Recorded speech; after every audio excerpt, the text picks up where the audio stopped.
నమస్కారం. Doctor B R Ambedkar సార్వత్రిక విశ్వవిద్యాలయం ద్వారా రాజనీతి శాస్త్ర విభాగం ఆధ్వర్యంలో ఇప్పుడు జరుగుతున్న టెలికాన్ఫరెన్స్లో భాగంగా భారత రాజ్యాంగం విలువల ప్రాముఖ్యత అనే అంశంపైన చర్చించడానికి విచ్చేసినటువంటి విషయ నిపుణులు ప్రొఫెసర్ గుంటి రవీందర్ గారు మరియు డాక్టర్ పి వెంకటరమణ గారు వచ్చి ఉన్నారు.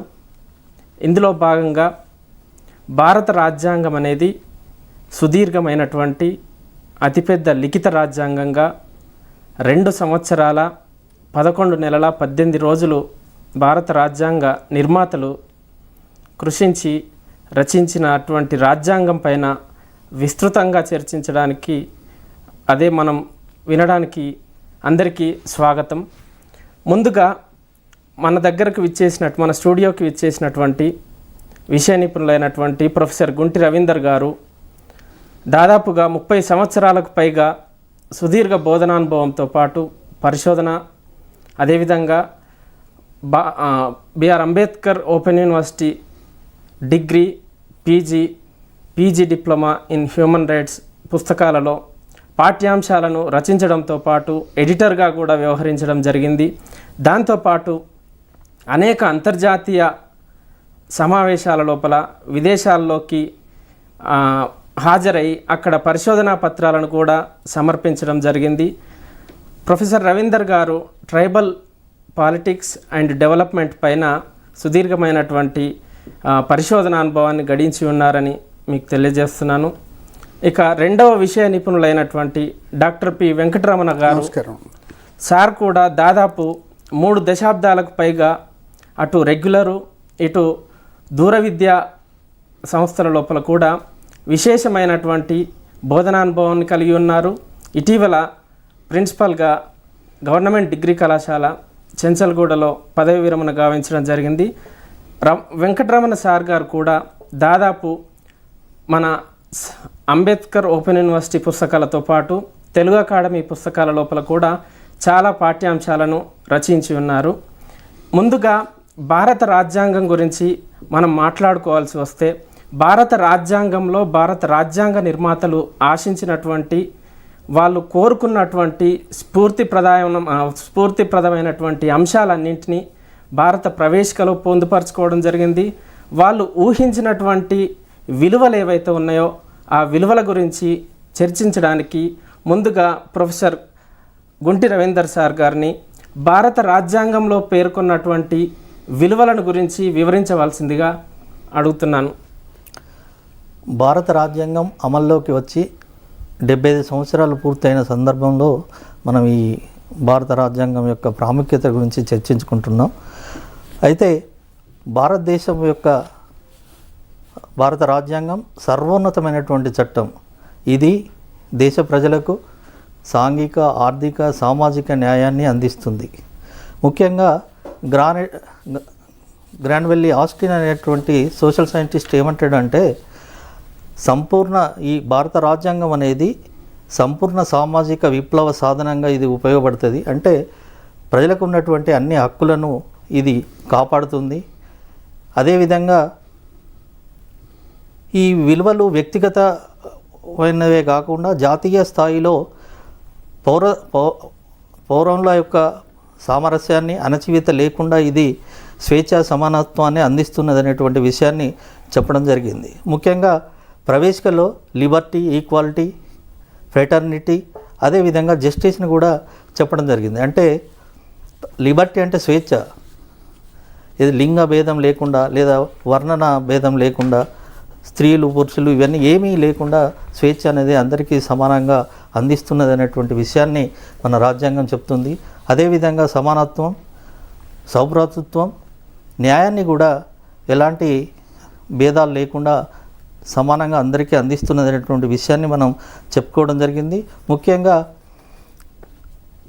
పాలనలో ప్రజా భాగస్వామ్యాన్ని కావించడం, అదేవిధంగా పౌరుల యొక్క లేదా పర్యావరణ పరిరక్షణ, చరిత్ర, సంస్కృతి పరిరక్షణ, వన్యప్రాణ సంరక్షణ ఇవన్నిటిని కాపాడుతూనే అన్నిటినీ ఒక సమతుల్యతగా ముందుకు తీసుకుపోవడానికి భారత రాజ్యాంగం ఎంతో దోహదపడింది.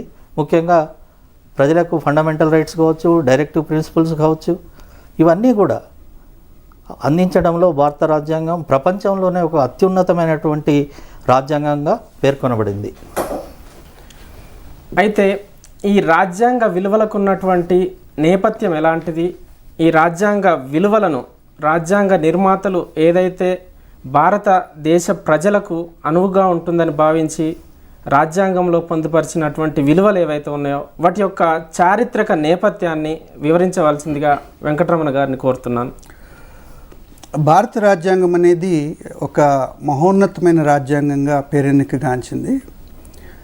దీనిని అనేక మంది రాజనీతిజ్ఞులు, రాజనీతి శాస్త్రవేత్తలు కూడా శ్లాఘించడం జరిగింది. రవి గారు పేర్కొన్నట్టుగా గ్రాన్వెల్లీ ఆస్టిన్ అనే ఆయన అయితే ఈ రాజ్యాంగం అనేది, భారతదేశ రాజ్యాంగం అనేది ఒక సంపూర్ణ సామాజిక విప్లవాన్ని తీసుకొస్తుంది. దీంట్లో ఉన్న ఆశయాలు కానీ, విలువలు కానీ ఇవన్నీ కూడా ఒక సంపూర్ణమైన సామ్యవాద విప్లవాన్ని తీసుకొస్తుంది. అంతేకాకుండా ఇది సర్వసమ్మతితో ఏర్పడింది. ఇది సర్దుబాటు ధోరణితో అన్ని వర్గాల యొక్క ప్రయోజనాలను సంతృప్తిపరిచింది. అందువల్ల దీని కన్సెన్సస్ అండ్ అకామిడేషన్ అనేవి రెండు ప్రిన్సిపల్స్ ఆధారంగా ఇది జరిగింది అని చెప్తాం. మనం ప్రపంచంలో ఉన్న రాజ్యాంగాలను రెండు రకాలుగా వర్గీకరిస్తాం.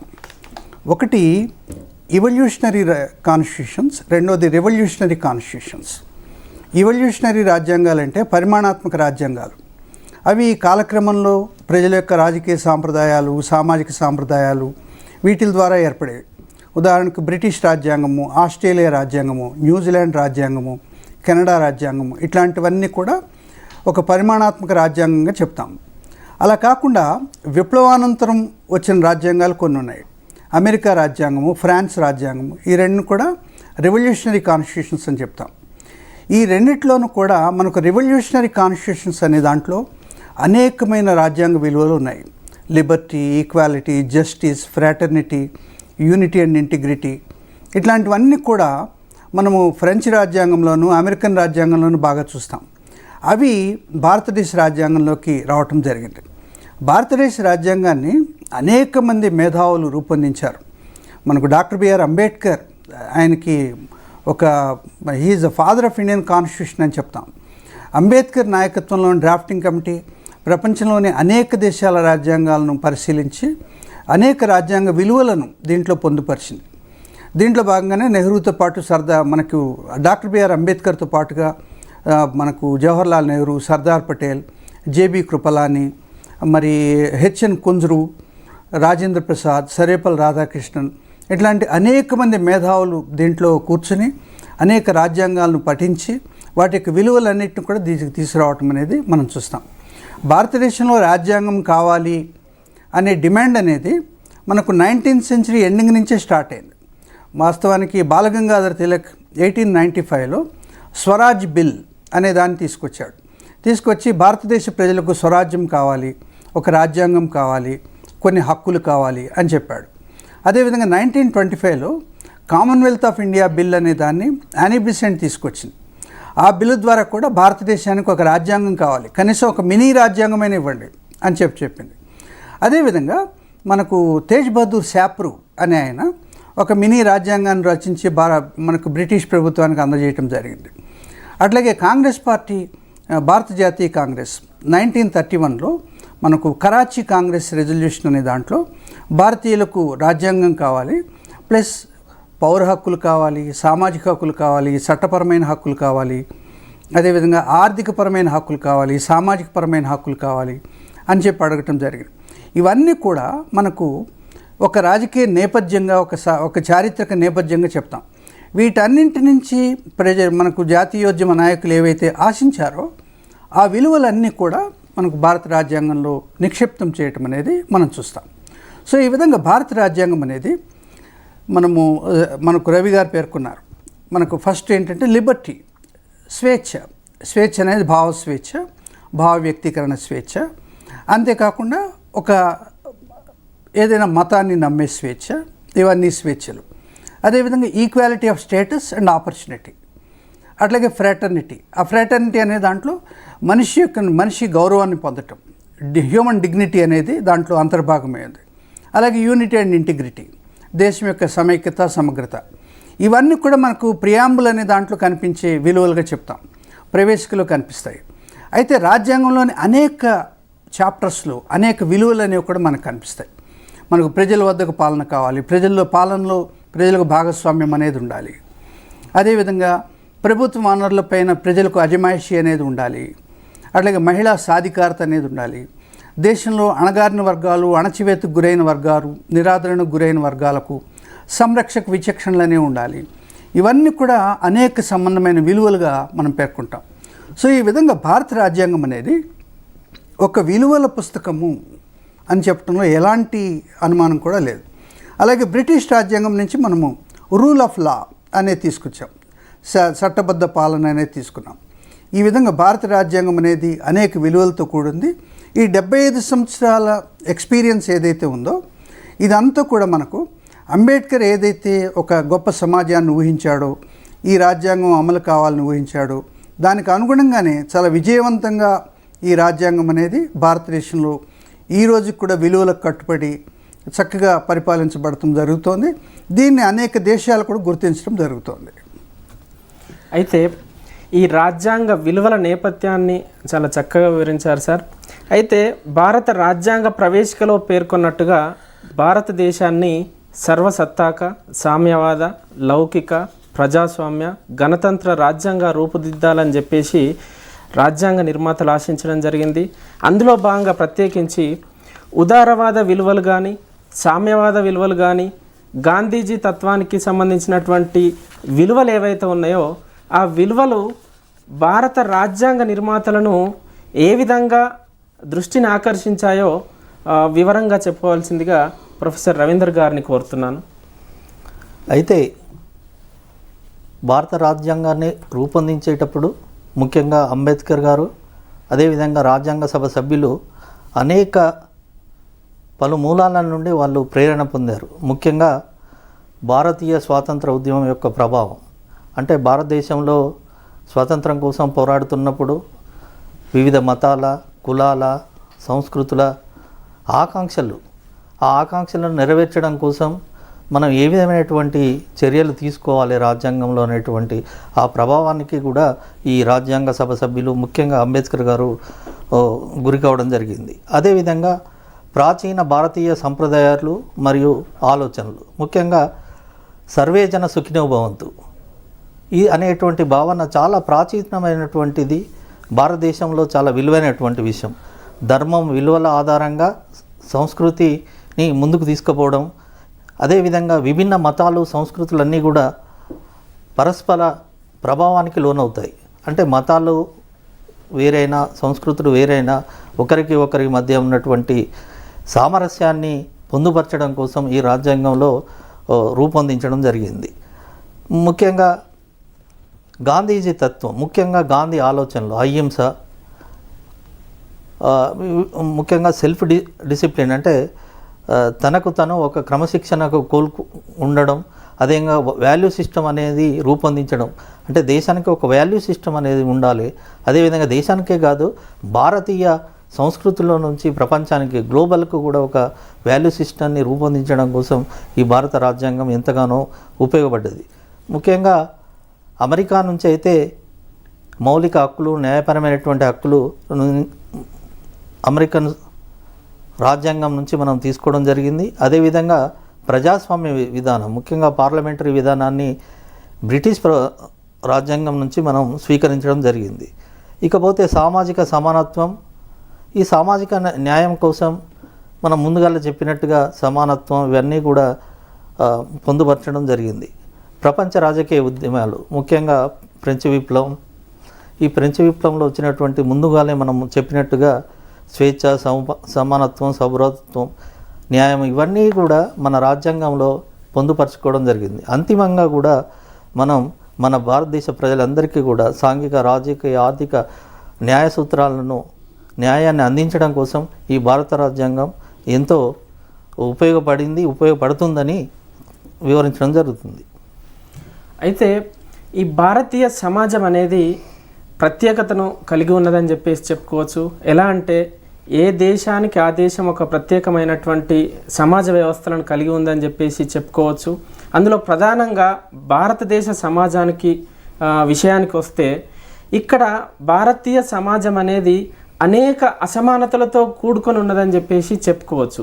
ఏ విధంగానంటే ఆర్థిక అసమానతలు కావచ్చు, సామాజిక అసమానతలు కావచ్చు, దాంతోపాటు ప్రాంతీయంగా కూడా అసమానతలు అనేవి మనం చూస్తున్నాం.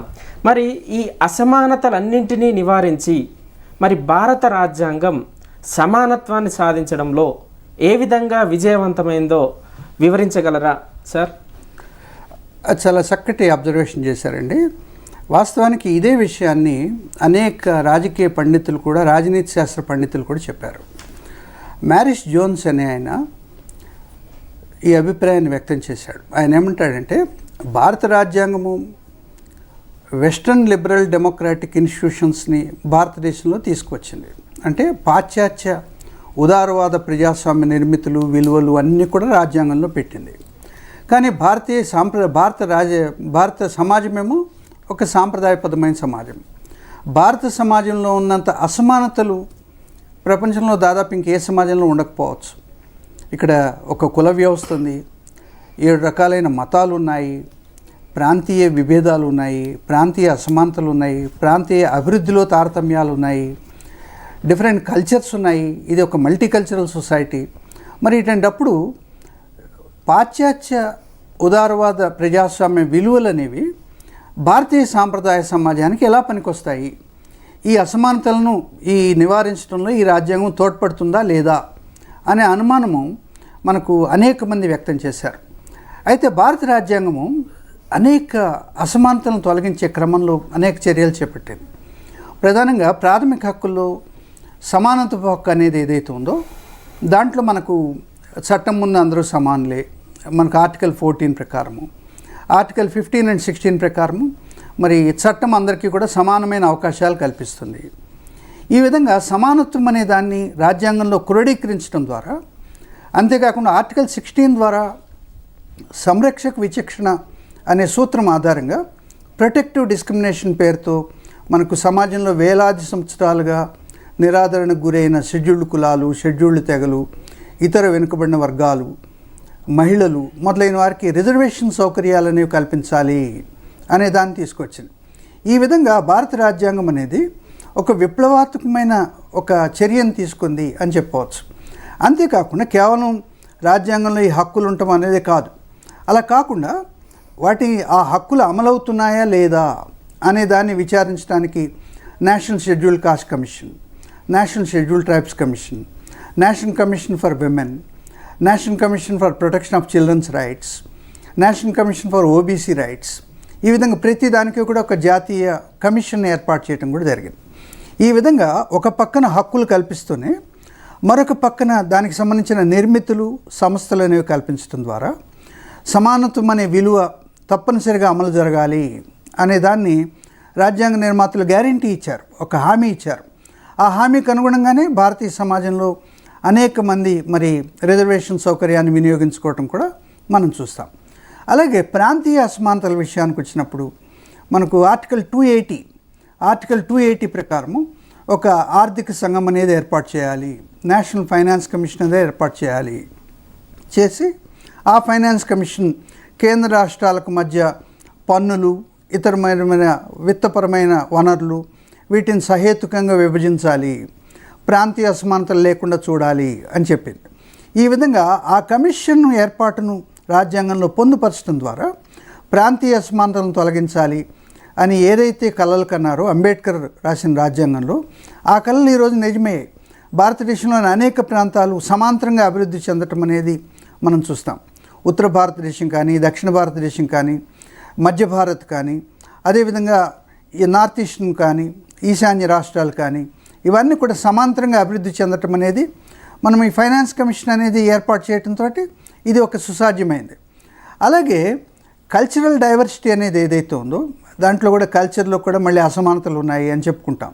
దాన్ని నివారించడానికి దానికి సంబంధించి మరి ఆర్టికల్ 29 అండ్ ఆర్టికల్ 30 అనే దాంట్లో మైనారిటీ వర్గాలు ఎవరైతే ఉన్నారో వారికి కూడా కొంత వారి యొక్క సంస్కృతి, వారి యొక్క విద్యా సంస్థలను ఏర్పాటు చేసుకోవటం, దానికి రాజ్యాంగం హామీ ఇవ్వటం అనేది జరిగింది. ఈ విధంగా ఏదైతే ఒక విలువ అనేది ప్రవేశికలో ప్రవేశపెట్టిందో ఆ విలువను విజయవంతంగా అమలు చేయటం కోసం కొన్ని హక్కులు, వాటికి సంబంధించిన సంస్థలు, వాటికి సంబంధించిన నిర్మాణాలు, వీటన్నింటినీ కూడా చాలా కూలంకషంగా దాంట్లో పేర్కొనటం అనేది మన భారత రాజ్యాంగం యొక్క ప్రత్యేకతగా మనం చెప్తాం.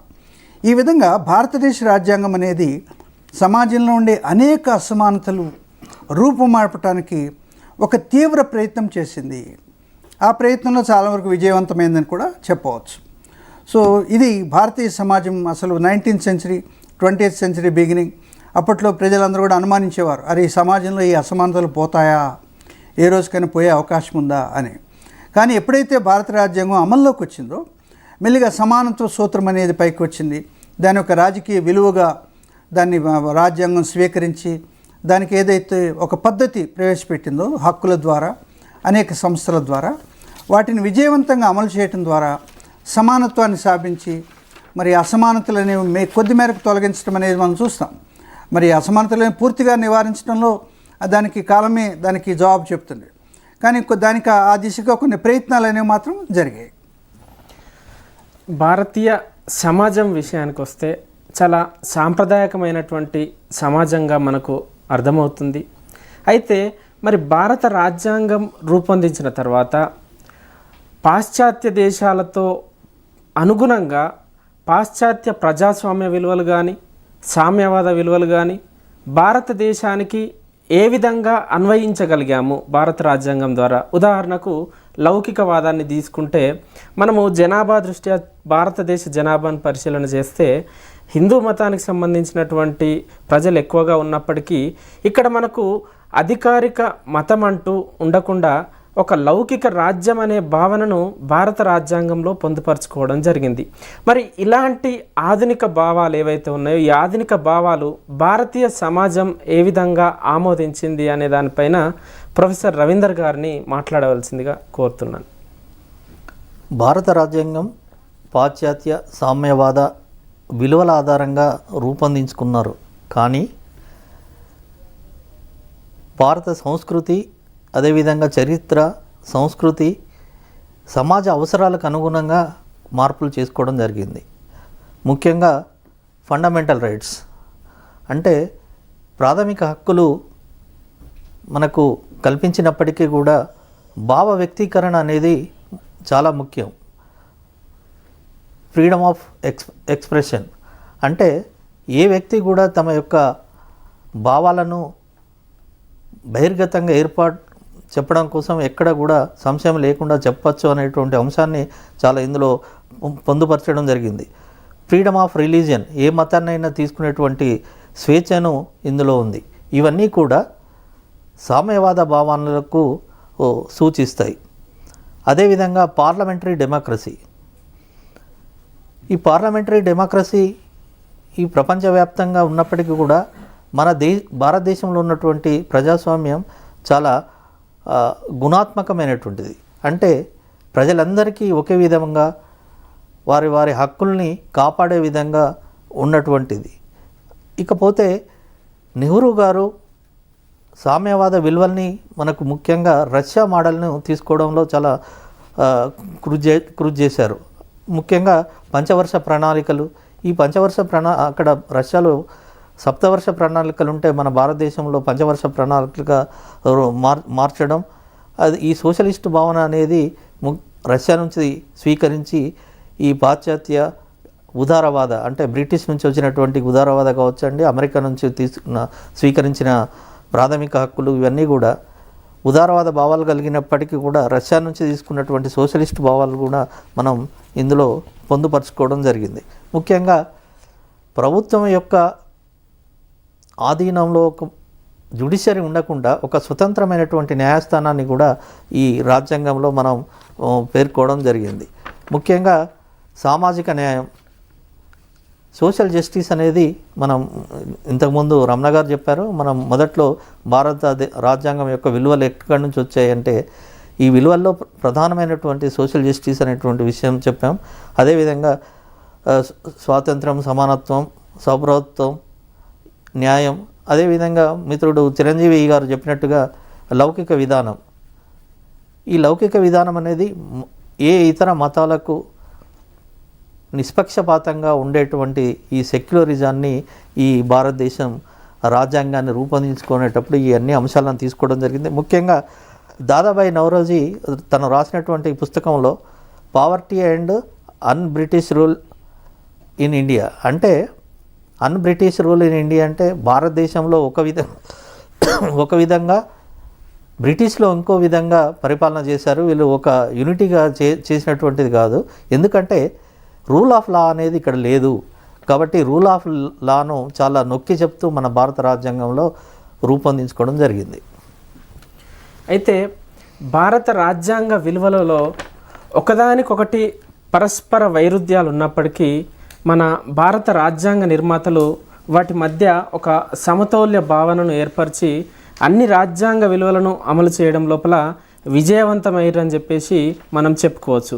ఉదాహరణకు తీసుకున్నట్లయితే ఒకవైపు సమానత్వాన్ని అమలు చేస్తున్నట్టుగా చూస్తూనే మరొక వైపు రిజర్వేషన్లను కూడా అమలు చేయాలని చెప్పేసి ఆలోచన చేయడంలో విజయవంతమయ్యారని చెప్పేసి చెప్పుకోవచ్చు. దాంతోపాటు రాజకీయ కేంద్రీకరణ కానీ రాజకీయ వికేంద్రీకరణ కానీ పర్యావరణం అభివృద్ధి కానీ ఇతరత్ర అన్ని విషయాలపైన ఎక్కడ వైరుధ్యాలు ఉన్నప్పటికీ కూడా వాటన్నింటినీ సమన్వయపరిచి వాటిని విజయవంతం చేయడం లోపల ఏ విధమైనటువంటి రాజీ కుదిర్చారంటారు సార్? భారత రాజ్యాంగంలో ఉండే విలువలు ఏవైతే ఉన్నాయో ఆ విలువలు ఒక్కదానికొకటి వైరుధ్యం ఉన్నట్టు కనిపిస్తాయి. కానీ భారత రాజ్యాంగ నిర్మాతలు తమ మేధస్సుతోటి ఆ వైరుధ్యాలకు సంబంధించిన విలువల మధ్య ఒక గొప్ప రాజీ కుదర్చడం అనేది జరిగింది. There is a judicious balance between two contending values అని చెప్తాం. ఉదాహరణకు స్వేచ్ఛ, సమానత్వం, ఇవి రెండు కూడా ఒకదానికొకటి పరస్పర పోషకాల, పరస్పర విరుద్ధాల అనే ప్రశ్న చాలా కాలం నుంచి ఉంది. వెస్ట్రన్ సొసైటీలో ఆయన డి టాక్వెల్లీ అని ఆయన ఏమంటాడంటే అసలు సమానత్వం ఉండాలి కానీ అసలు స్వేచ్ఛకు అవసరం లేదంటాడు. కానీ జాన్ లాక్ లాంటి వాళ్ళందరూ కూడా స్వేచ్ఛ ఉండాలి అని సమానత్వాన్ని తక్కువ ప్రాధాన్యత ఇచ్చారు. కానీ సమానత్వము స్వేచ్ఛ రెండూ ఉండాలి. సమానత్వం ఎంతవరకు ఉండాలి, స్వేచ్ఛ ఎంతవరకు ఉండాలి అనే దానికి ఒక హేతుబద్ధమైన పరిమితి అనేది ఉండాలి. అని ఒక వ్యక్తి యొక్క స్వేచ్ఛ అనేది ఎంత మేరకు ఉండాలి, మరొక వ్యక్తి యొక్క హక్కుల్ని కించపరచినంత కాలం అతని స్వేచ్ఛ ఉండవచ్చు. ఈ విధంగా ప్రతి హక్కుకి కూడా, ప్రతి వ్యక్తి యొక్క స్వేచ్ఛకి కూడా కొన్ని హేతుబద్ధమైన పరిమితులు ఉండాలి అని చెప్పటం. ఇక రెండోది ఏంటంటే సమానత్వానికి సామాజిక న్యాయానికి రెండు కూడా పరస్పర విరుద్ధంగా కనిపిస్తాయి. సామాజిక న్యాయం చేయవలసి వచ్చినప్పుడు సమానత్వ సూత్రాన్ని పక్కన పెట్టవలసిన అవసరం అవుతుంది. కానీ భారత రాజ్యాంగ నిర్మాతలు ఒక పక్కన సమానత్వాన్ని కావాలి అని చెప్తూనే మరొక పక్క సమాజంలో అసమానతలతో వేలాది సంవత్సరాలుగా ఎవరైతే బాధపడే వర్గాలు ఉన్నాయో ఆ వర్గాలకు సామాజిక న్యాయం చేయవలసిన బాధ్యత కూడా రాజ్యాంగంపై ఉన్నది అని గుర్తించారు. గుర్తించి వారికి అమెరికన్ రాజ్యాంగంలో ఏవైతే రిజర్వేషన్ సౌకర్యాలు అనేవి ఉన్నాయో దాన్ని భారతదేశ రాజ్యాంగానికి తీసుకొచ్చి, అమెరికాలో అఫర్మేటివ్ యాక్షన్ పేరుతో ఉన్నాయి, భారతదేశ రాజ్యాంగంలో దాన్ని ప్రొటెక్టివ్ డిస్క్రిమినేషన్, సంరక్షక విచక్షణ రిజర్వేషన్లు అనే దాన్ని తీసుకొచ్చి సామాజిక న్యాయం అనేది ఇవ్వటం జరిగింది. ఈ విధంగా సమానత్వము, సామాజిక న్యాయము ఈ రెండింటి మధ్య కూడా సమతౌల్యం ఏర్పరచడం అనేది జరిగింది. అదేవిధంగా సోషల్ ఇంటిగ్రేషన్, కల్చరల్ డైవర్సిటీ, మనం సంస్కృతుల యొక్క వైరుధ్యాలు ఉన్నాయి, అదేవిధంగా సామాజిక ఐక్యత ఉంది. ఈ రెండింటి మధ్య కూడా ఒక విధమైన రాజీ అనేది కుదిర్చి ఒక పక్కన సాంఘిక ఐక్యత ఉండాలి, ప్రజల్లో ఎన్ని వర్గాలు ఉన్నప్పటికీ, ఎన్ని సంస్కృతులు ఉన్నా, ఎన్ని ప్రాంతాలు ఉన్నా, ఎన్ని కులాలు మతాలు ఉన్నప్పటికీ కూడా సాంఘిక ఐక్యత గొప్పది అని చెప్తూనే మరొక పక్క ఏ వ్యక్తి కూడా తన సంస్కృతి విలువలతో రాజీ పడవద్దు, నీకు సంస్కృతి హక్కు ఉంది, you have a right to culture అని చెప్పి కూడా తీసుకొచ్చింది. ఈ విధంగా ప్రతి విలువకు కూడా కొన్ని హేతుబద్ధమైన పరిమితులు అనేవి తీసుకురావటం ద్వారా ఈ రెండింటికి మధ్య పరస్పర విరుద్ధమైన విలువల మధ్యలో ఒక గొప్ప రాజీ కుదర్చడం అనేది మనం చూస్తాం. ఇదే విషయంలో మనము ఇటీవల కాలంలో చూస్తాం ఎకనామిక్ ప్రోగ్రెస్, ఎకనామిక్ డెవలప్మెంట్, దాన్ని ఎన్విరాన్మెంటలిజం. ఒక పక్కన మనం ఎకనామిక్ ప్రోగ్రెస్ ఉండాలనుకుంటాం, మనం దానికోసం మరి గనులను తీసుకోవాలి, ఖనిజ సంపదను వెలికి తీయాలి, అడవులను ఒక్కొక్కసారి మరి దాంట్లో ఉండే గనులను ఖనిజ సంపదను వెలికి తీయాల్సిన అవసరం ఉంటుంది. మరి అటువంటిప్పుడు అడవులను నాశనం చేయవలసిన పరిస్థితి ఉంటుంది. కానీ దానికి తగ్గట్టుగా మళ్ళీ అడవులను మరి సామాజిక అటవీకరణ ప్రాంత పేరుతోటి అడవులను పెంచడం అనేది కూడా చూస్తాం. ఈ విధంగా ఒక విలువను పెంపొందించే క్రమంలో మరొక విలువ దెబ్బతినకుండా రెండు విలువల మధ్య, రెండు పరస్పర విరుద్ధమైన విలువల మధ్య ఒక రాజీ కుదర్చడం అనేది ఏదైతే ఉందో ఆ రాజీ కుదర్చడం అనేది మనము ఈ భారత రాజ్యాంగంలో కనిపిస్తుంది. దీన్నే మనము వాల్యూ పారాడాక్సిస్ అని చెప్తాం. వాల్యూ పారాడాక్సిస్ అంటే పరస్పర విరుద్ధమైన విలువలు అనేవి మనకు కనిపిస్తాయి. కానీ ఆ విలువలని అన్నిటినీ కూడా భారత రాజ్యాంగంలో పొందుపరిచారు. ప్రతి విలువను కూడా దానికి కొంత హేతుబద్ధమైన పరిమితులు అనేవి, రీజనబుల్ రిస్ట్రిక్షన్స్ అనే దాన్ని ఏర్పాటు చేసి ప్రతి విలువ కూడా విలువైనదే, సమాజం యొక్క అభివృద్ధికి ఎంతో అవసరమైనది అని చెప్పి వ్యక్తి యొక్క అభివృద్ధి, సమాజం యొక్క అభివృద్ధి, సంస్కృతిపరమైన అభివృద్ధి, జాతీయ అభివృద్ధి, ఆర్థిక అభివృద్ధి ఇవన్నీ కావాలంటే సమానత్వం ఉండాలి, ఎకనామిక్ ప్రోగ్రెస్ ఉండాలి, కల్చరల్ డైవర్సిటీ ఉండాలి, సోషల్ ఇంటిగ్రేషన్ ఉండాలి, అన్నీ కూడా ఉండాలి. ఇవన్నీ విరుద్ధం కావచ్చు, ఒకదానికోటి విరుద్ధం కావచ్చు. కానీ ప్రతిదానికి కూడా కొన్ని పరిమితులు విధించి ఆ విలువల్లో ఏ ఒక్కదానితోనూ కూడా సంపూర్ణ రాజీ లేకుండా కేవలం కొంత హేతుబద్ధమైన పరిమితులు విధించి ప్రతి విలువను కూడా దీంట్లో పెంపొందించడం అనేది దీని యొక్క ప్రాముఖ్యతగా మనం పేర్కొంటాం. భారత రాజ్యాంగ విలువలలో ఉన్నటువంటి వైరుధ్యాలను ఏ విధంగా సమన్వయపరిచారో చాలా వివరంగా తెలియజేశారు సార్. అయితే భారత రాజ్యాంగం విలువల ప్రాముఖ్యత అనే అంశంపైన జరుగుతున్న ఈ టెలికాన్ఫరెన్స్లో మీకేవైనా సందేహాలు ఉంటే మీరు మాకు సంప్రదించాల్సినటువంటి నెంబరు చూస్తే 04023680456. మళ్ళీ ఒకసారి చెప్తాను, 04023680456. ఈ నెంబర్కు మీరు కాల్ చేసి మీ డౌట్స్ ఏమన్నా ఉంటే మా విషయ నిపుణులను అడిగి మీరు నివృత్తి చేసుకోవచ్చు. ఇకపోతే భారత రాజ్యాంగాన్ని నిర్మించే క్రమం లోపల భారత రాజ్యాంగ నిర్మాతలు భారత రాజ్యాంగానికి ఉండాల్సినటువంటి లక్ష్యాలన్నింటినీ కూడా ప్రవేశిక రూపం లోపల పొందుపరచుకోవడం జరిగింది. అయితే భారత రాజ్యాంగ ప్రవేశికను రాజ్యాంగానికి ఆత్మ వంటిదని చెప్పేసి కూడా డాక్టర్ బిఆర్ అంబేద్కర్ గారు తెలియజేయడం జరిగింది. మరి ఇలాంటి ప్రవేశిక లోపల ఎటువంటి అంశాలు భారతదేశానికి సమగ్రతను కానీ భారతదేశంలో ప్రజలకు కావాల్సినటువంటి రాజకీయ విలువలపైన స్పష్టతను ఏ విధంగా చేకూరుస్తున్నాయి, దాంతోపాటు వ్యక్తుల యొక్క చర్యలను అంటే భారతదేశంలో నివసిస్తున్నటువంటి పౌరుల యొక్క చర్యలను నిర్ణయించడంలో కానీ మార్గనిర్దేశం చేయడంలో కానీ ఏ విధమైనటువంటి మార్పులతో కూడినటువంటి దారితీసిన పరిణామాలు ఏవైనా ఉన్నాయో ప్రొఫెసర్ రవీందర్ గారు తెలియజేయాల్సిందిగా కోరుతున్నాను. భారత రాజ్యాంగంలో ముఖ్యంగా ఈ ప్రవేశిక ప్రియాంబుల్ అనేది చాలా రాజ్యాంగానికి యొక్క ఆత్మ వంటిది. అంటే ప్రవేశికను మనం చదివితే రాజ్యాంగంలో ఏమి పొందుపరిచారు అనేది మనం తెలుసుకోవచ్చు స్థూలంగా అనేటువంటి విషయాన్ని మనకు అర్థమవుతుంది.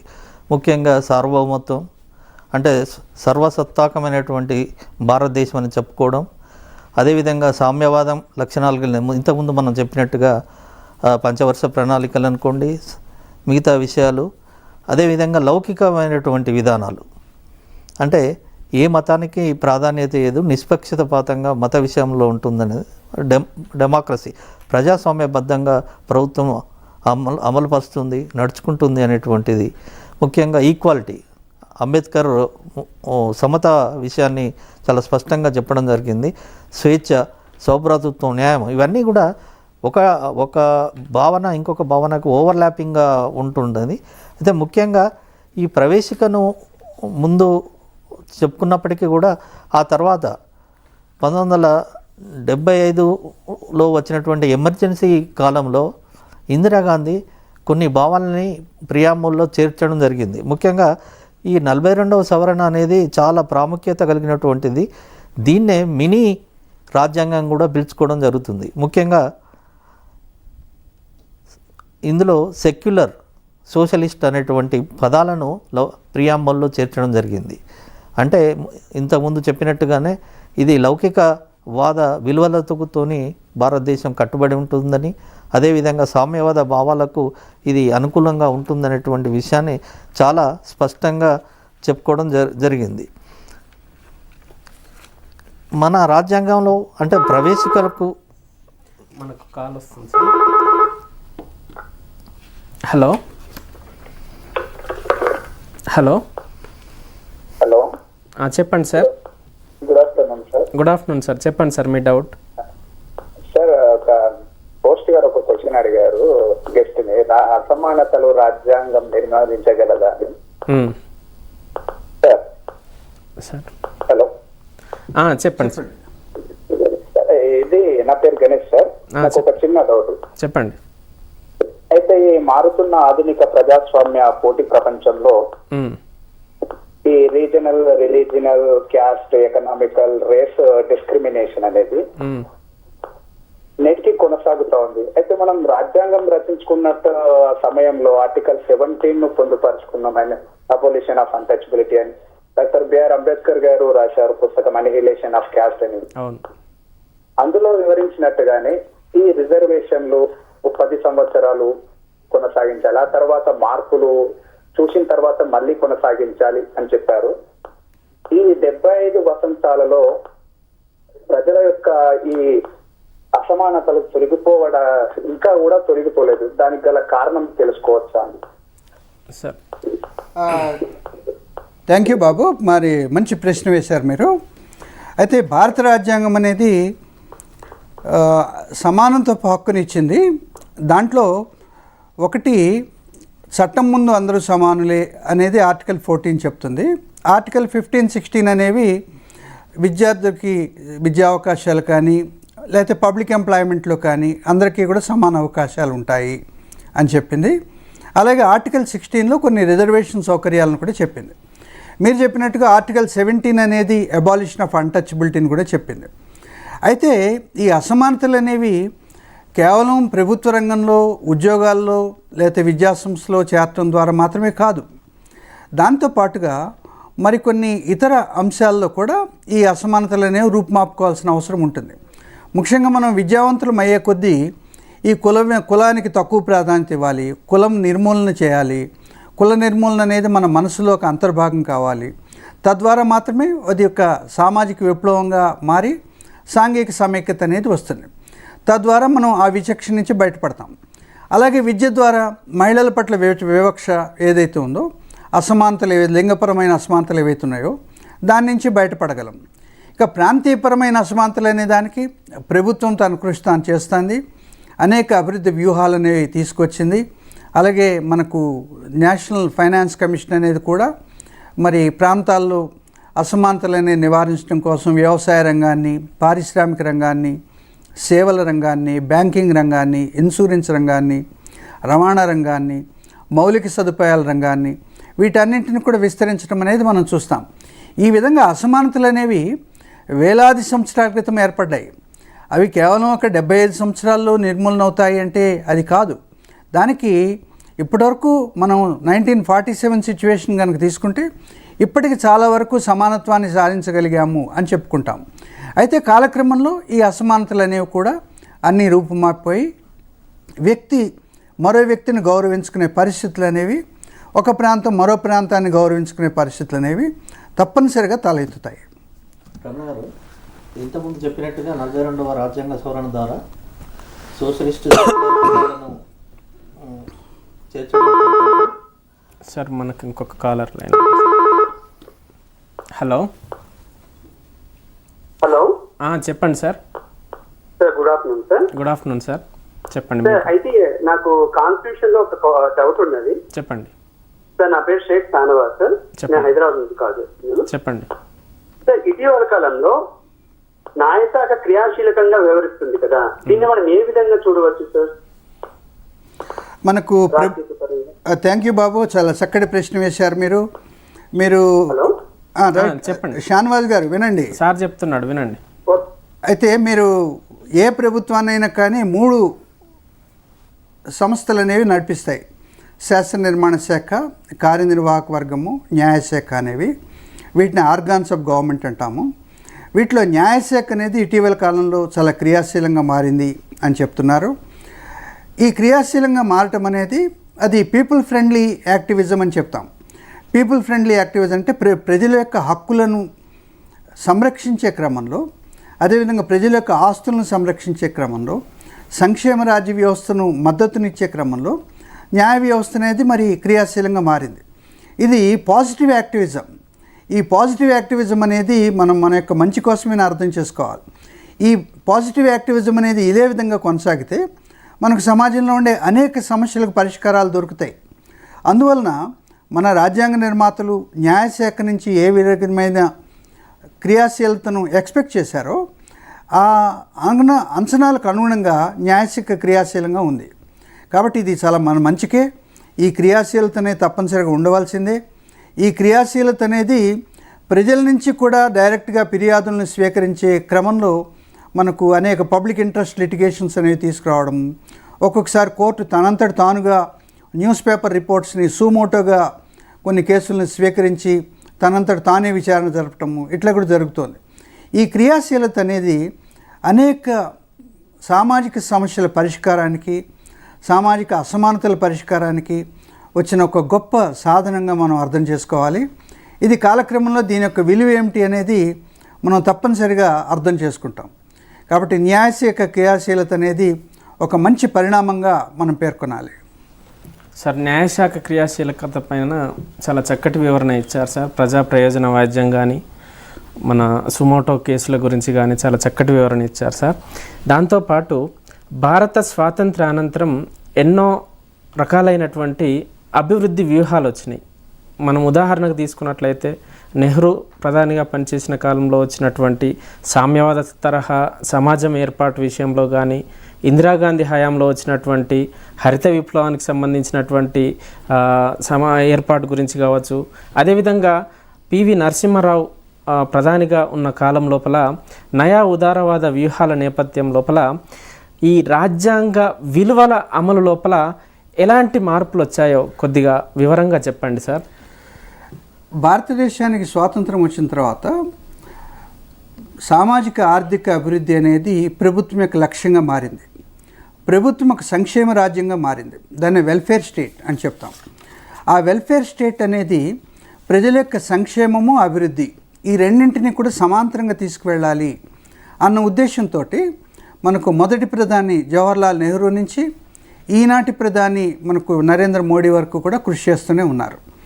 ముఖ్యంగా మనము 3 రకాలైన అభివృద్ధి వ్యూహాలు అనేవి మనం చూస్తాం.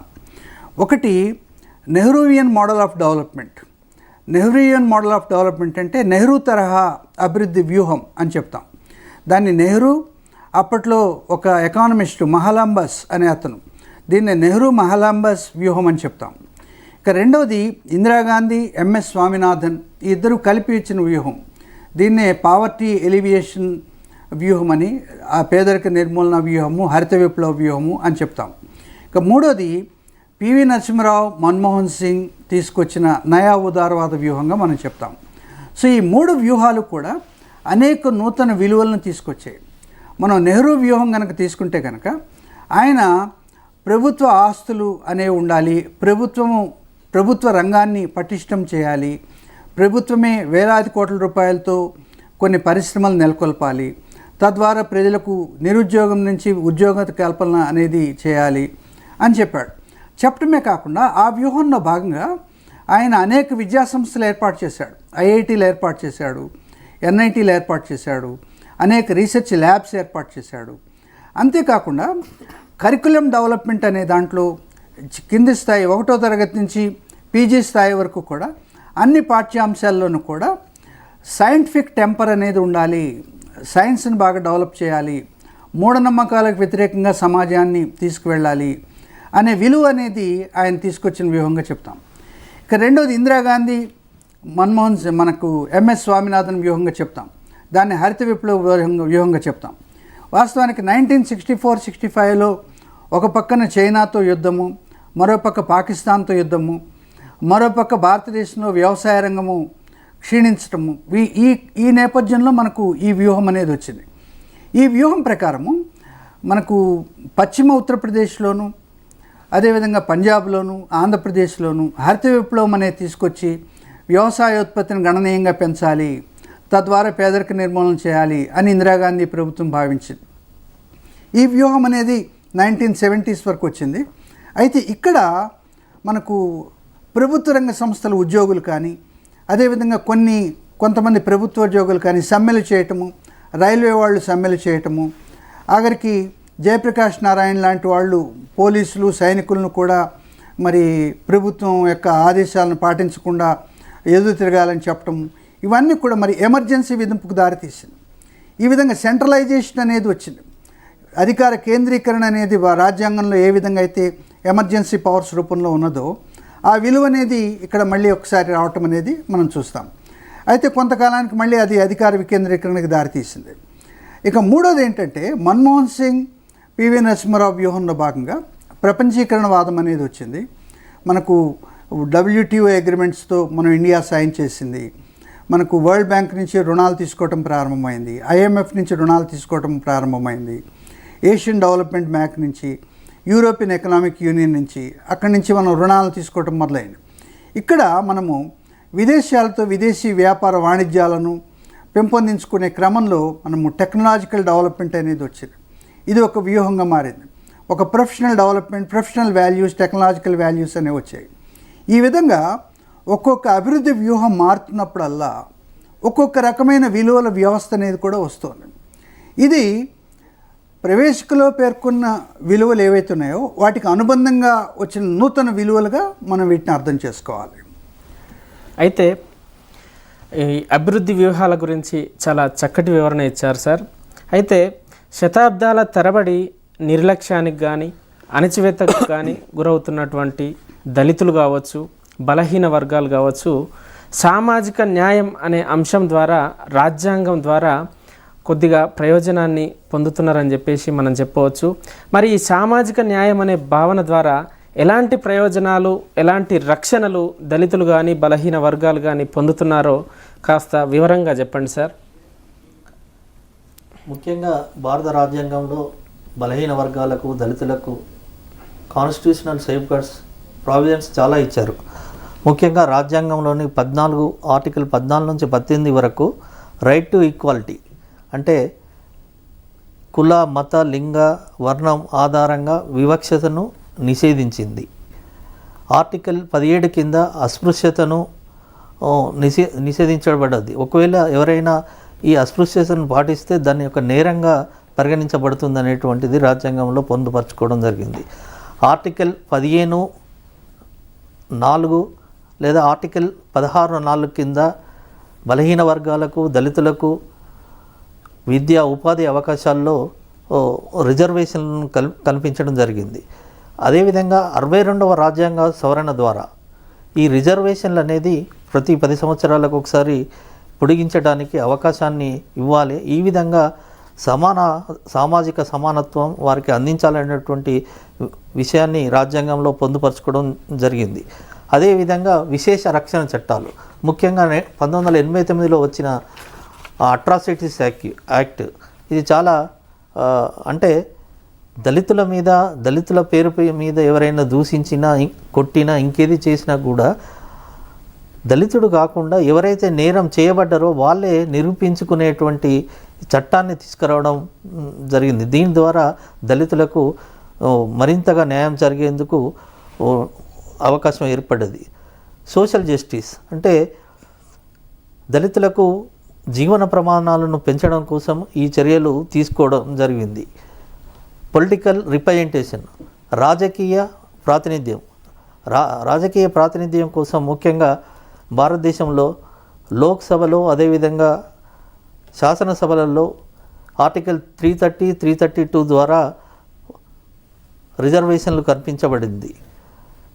అంటే ముఖ్యంగా దళితులకు సంబంధించినటువంటి సమస్యలు వారి గొంతు ద్వారా వినడం ద్వారానే పార్లమెంట్లో కానీ ఇటు శాసనసభలో కానీ వారి హక్కుల గురించి వాళ్ళు చర్చించుకునే అవకాశాన్ని ఈ భారత రాజ్యాంగం కల్పించింది.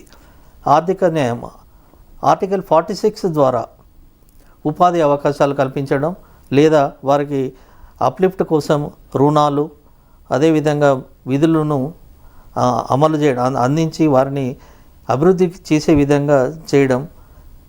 ఇంకా ఈ అసమానతలు పెరుగుతున్న క్రమంలో ముఖ్యంగా భూమి అనేది చాలా గొప్ప పాత్ర పోషిస్తూ ఉంటుంది. భూ సంస్కరణలు చేయడం జరిగింది. ఈ భూ సంస్కరణల ద్వారా నిరుపేదలైనటువంటి భూమి లేనటువంటి దళితులకు ముఖ్యంగా భూమిని అందించడం, ముఖ్యంగా బీహార్ రాష్ట్రంలో అయితే ఈ ల్యాండ్ రిఫార్మ్స్ను చాలా అద్భుతంగా అమలుపరచడం జరిగింది. దళితులకు పంచివ్వడం జరిగింది. వీటన్నిటి ద్వారా సామాజిక న్యాయము, ఆర్థిక న్యాయము, అదేవిధంగా అస్పృశ్యత నిర్మూలన, వీటన్నిటినీ కూడా భారత రాజ్యాంగం కల్పించి బలహీన వర్గాలకు, దళితులకు అభివృద్ధి చేసే విధంగా ముందుకు తీసుకుపోవడం జరిగింది. సార్, దళితులకు, బలహీన వర్గాలకు సంబంధించిన రాజ్యాంగ రక్షణల గురించి చాలా వివరంగా వివరించారు సార్. అయితే దాంతోపాటు సమాజంలో సగభాగం ఉన్నటువంటి మహిళలకు సంబంధించినటువంటి వివక్ష విషయం లోపల కావచ్చు, వాళ్లకు జరుగుతున్నటువంటి నిరాధారణ విషయం లోపల కావచ్చు, భారత రాజ్యాంగం ద్వారా మహిళలు ఎటువంటి ప్రయోజనాన్ని పొందగలుగుతున్నారు, దాంతోపాటు దానికి ఉపకరించినటువంటి రాజకీయ విలువలు ఏమైనా ఉన్నాయా, కొంచెం వివరంగా చెప్పండి సార్. చాలా చక్కటి ప్రశ్న అండి. వాస్తవానికి డాక్టర్ బిఆర్ అంబేద్కర్ ఏమంటారంటే, మహిళలు సమాజంలోని అన్ని వర్గాల్లోనూ కూడా విచక్షణ ఎదుర్కొంటున్నారు, నిరాదరణ ఎదుర్కొంటున్నారు. దళితులు, బలహీన వర్గాలు ఏవైతే నిరాదరణ ఎదుర్కొంటున్నారో అదే స్థాయిలో మహిళలు కూడా నిరాదరణను, నిర్లక్ష్యాన్ని ఎదుర్కొన్నారు అనేది ఆయన చెప్పారు.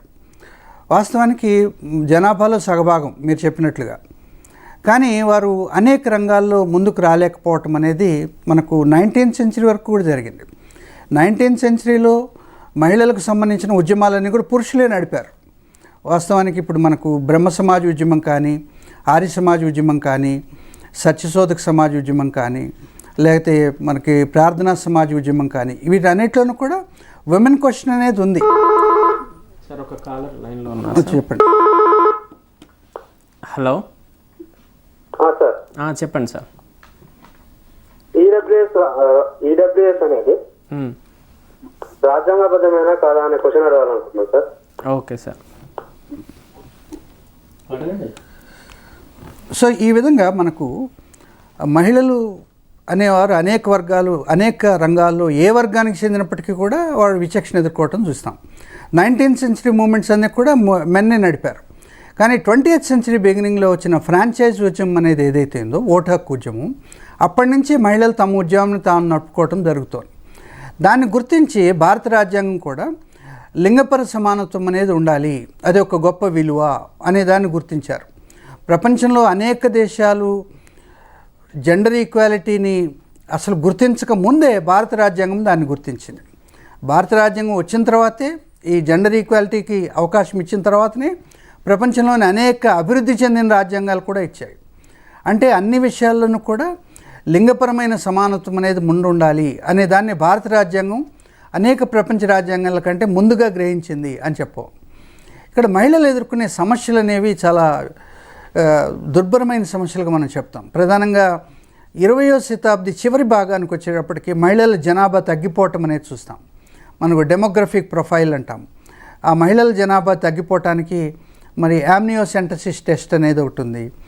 తల్లి గర్భంలోనే మరి శిశువు యొక్క లింగ నిర్ధారణ జరిపి, అది కనుక ఆడ శిశువు అయితే కనుక అబార్షన్లకు పాల్పడతాం, ఇట్లాంటివి ఉన్నాయి. వాటిని ప్రభుత్వము నిషేధించింది. ఆ నిషేధం అనేది లింగపర సమానత్వానికి అనుగుణంగా వచ్చిన చర్యగా మనం చెప్తాం. అలాగే 2005 సంవత్సరంలో మనకు గృహహింస వ్యతిరేక చట్టం అనేది వచ్చింది. ఆ చట్టం అనేది లింగపర సమానత్వానికి అనుకూలంగా వచ్చిన చట్టంగా మనం చెప్తాం. అదేవిధంగా 1991లో చైనా రాజధాని బీజింగ్లో ఒక ప్రపంచ మహిళా సమావేశం జరిగింది. అక్కడ ఒక పిలుపునివ్వటం జరిగింది.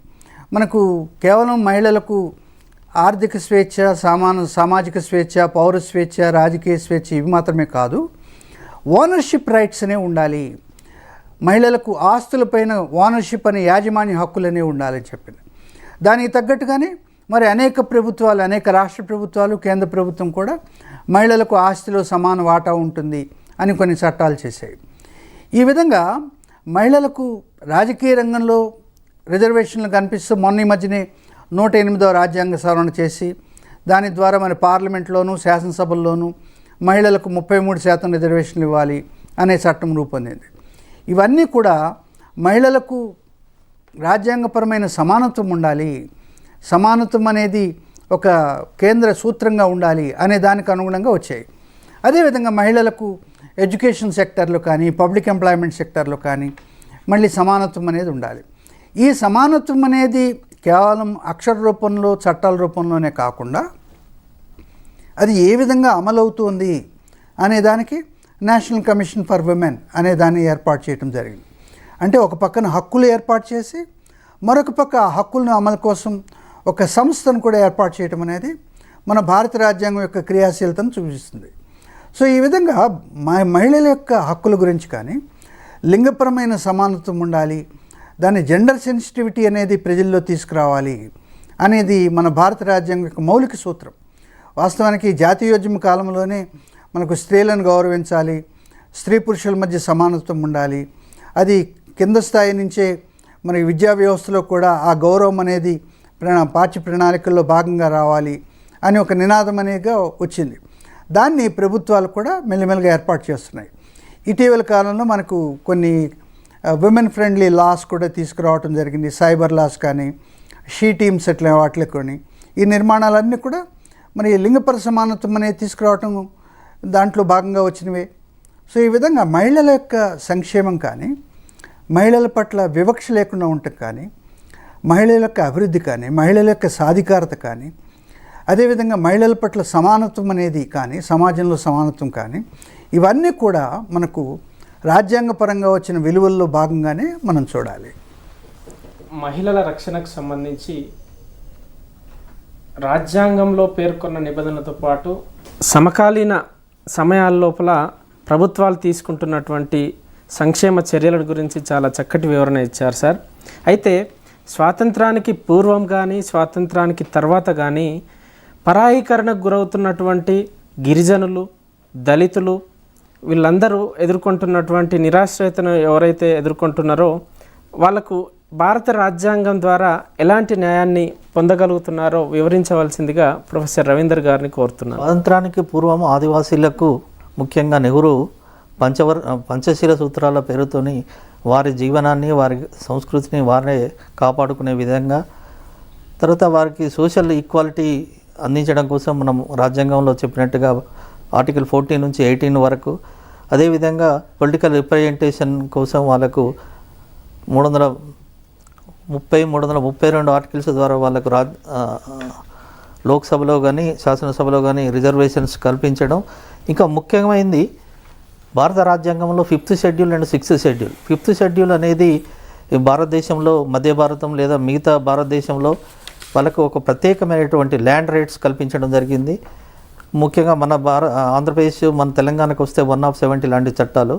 6th షెడ్యూల్ వచ్చేసి నార్త్ ఈస్ట్ స్టేట్లకు వర్తిస్తాయి. ఇక్కడ నాన్ ట్రైబల్స్ ఎవరిని కూడా అక్కడ ల్యాండ్ని కొనుక్కోవడం కానీ ఇంకా మిగతా విషయాలని కూడా అది చేయడం జరుగుతున్నది. అయితే దీన్ని ఈ 5th 6th షెడ్యూల్ని constitution within the constitution అనేటువంటి విషయాన్ని చెప్పడం జరిగింది. అదేవిధంగా భారత ఈ సాంస్కృతిక స్వతంత్రతను కలిగినటువంటిది ఆర్టికల్ 29 కింద వారి భాష, సంస్కృతి, సంప్రదాయాలను కాపాడుకునేటువంటి స్వేచ్ఛను రాజ్యాంగం కల్పించింది. చిరంజీవి గారు. సార్ చాలా చక్కటి వివరణ ఇచ్చారు సార్ ఆదివాసీ గిరిజనుల కోసం. ఇవాల్టి చర్చా కార్యక్రమానికి ఇచ్చేసి మీ విలువైన సమాచారాన్ని సమయాన్ని మాకు కేటాయించినందుకు ధన్యవాదాలు sir. Thank you sir. Thank you very much.